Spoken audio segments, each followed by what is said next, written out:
Istorikai teigia, kad Biblijoje net kelis kartus buvo keista pirmos moters žemėje istorija, o nagrinėjant naujausius Biblijos fragmentus aiškėja, kad Lilita, o ne Ieva buvo pirmoji Adomo žmona, pasipriešinusi prieš Dievo valią. Tačiau krikščionių šventosiuose knygose, tiek Šventajame testamente, tiek Judėjų Toroje ji neminima Dievui kuriant pasaulį. Senovės raštuose yra duomenų, kad pirmoji Adomo žmona buvo sukurta iš molio ir vadino ją Lilita. Tačiau Lilita nenorėjo paklusti savo vyrui, laikydama save tokiu pačiu ir lygias teisės turinčiu Dievo kūriniu, kaip ir Adomas. Ištarusi slėptingą Dievo vardą, Lilita pakilo į orą ir nuskrido nuo Adomo. Adomas paskundė Dievui savo pabėgusią žmoną, po ko Dievas išsiuntė 3 angelus ją surasti. Lilit, pasak legendos, pabėgo iš Rojos, sugebėjo pasiekti Raudonąją jūrą, kur angelai pavijo ją, tačiau ji griežtai atsisakė grįžti pas vyrą, tikdama, kad nenori jam tapti tarnaitė. Tuomet angelai atėmė iš jos kūną ir paliko tik dvasią. Taip ji tapo piktuoju demonu. Pagal kitą populiarią versiją, Adomas prašė Dievo, kad jam duotų kitą moterį, tačiau šis nusprendė Lilitai suteikti paskutinį šansą grįžti pas Adomą.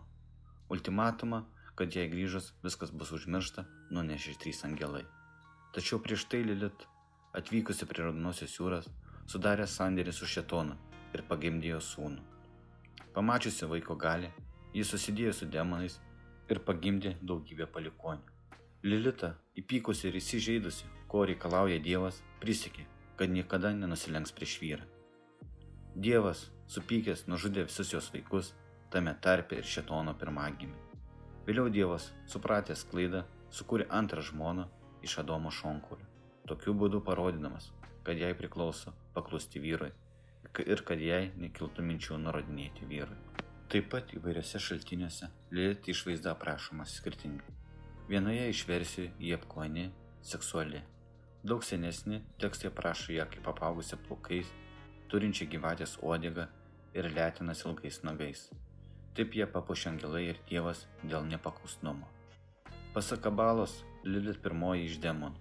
Ji ir Liuciferis, vyras ir žmona. Pažymima, kad ji nėra prisiekusi ištikimybę vyrui ir gali kada nors ateiti pas žmones ar angelus. Ji sugundo juos savo grožiu ir atskleidžia jų tamsiąją pusę. Ją vadina visų demonų motina. Senuose Judėjų raštuose dažnai minimi Lilit vaikai. Tai yra nakties dvasios. Jie gali būti tiek vyriškos, tiek moteriškos lyties. Jų noras lytiškai santykiauti su priešiška lytimi parodo, kad Lilit tiesiogiai yra demonų motina, sunkubu ir inkubu.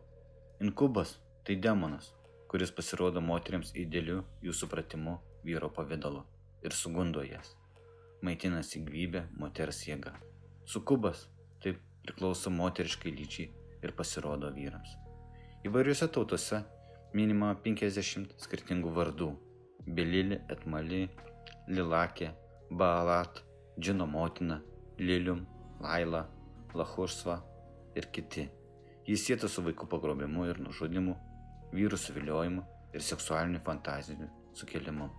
Keisčiausias kaltinimas, kad naktinės ejakuliacijos, tai yra nevalingas spermos įsiveržimas, atseit yra Lilit bandymas pagrobti vyrų sėklą, sukeliant jiems seksualinius sapnus. Talmude Lilit aprašoma kaip nevedusių vyrų gundytoja.